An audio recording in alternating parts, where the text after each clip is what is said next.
వైకుంఠ ఏకాదశి. దీన్నే పుత్రదా ఏకాదశి అని కూడా అంటారు. వ్యాస భగవానుడు రచించిన భవిష్య పురాణం ప్రకారం పుత్రదా ఏకాదశి వ్రతం ఆచరిస్తే పుత్ర సంతానం కలుగుతుందని విశ్వాసం. ఇందుకు ఆధారంగా భవిష్య పురాణంలో ఓ కథ కూడా ఉంది. పూర్వం మహిజిత్తు అనే ఒక రాజు ఉండేవాడట. ధనానికి ధాన్యానికి ఆ రాజ్యంలో ఎటువంటి లోటు ఉండేది కాదు. కానీ రాజుకు సంతానం లేకపోవడంతో ఆయనతో పాటు ప్రజలు కూడా విచారంతో ఉండిపోయేవారు. సంతానం కోసం మహిజిత్తు రాజు చెయ్యని యాగం లేదు, తిరగని క్షేత్రం లేదు. ఒకరోజు ఆ రాజ్యంలోని ప్రజలు లోమసుడనే మహర్షి వద్దకు వెళ్లి ఏ వ్రతాన్ని ఆచరిస్తే తమ రాజుకు సంతానం కలుగుతుందో చెప్పమని వేడుకున్నారు.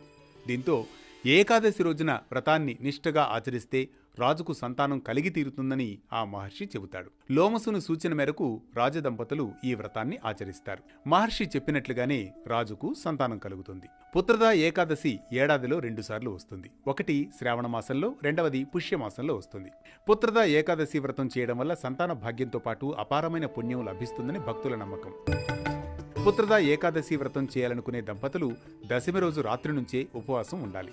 ఏకాదశి రోజు సూర్యోదయానికి ముందే నిద్రలేచి తలస్నానం చేసి ఆ రోజంతా నిష్ఠగా ఉపవాసం ఉంటూ తులసీ దళాలతో విష్ణుమూర్తిని పూజించాలి. శ్రీ విష్ణు సహస్రనామం, నారాయణ కవచం వంటి స్తోత్రాలను పఠించాలి. ద్వాదశి రోజు ఉదయం ఇంట్లో పూజ చేసుకుని సమీపంలోని దేవాలయానికి వెళ్లి విష్ణు దర్శనం చేసుకోవాలి.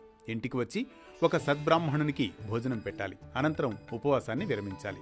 ఇలా ఎవరైతే పుత్రదా ఏకాదశిని నియమ నిష్ఠలతో ఆచరిస్తారో వారికి తప్పక పుత్ర సంతానం కలుగుతుందని శాస్త్రవచనం.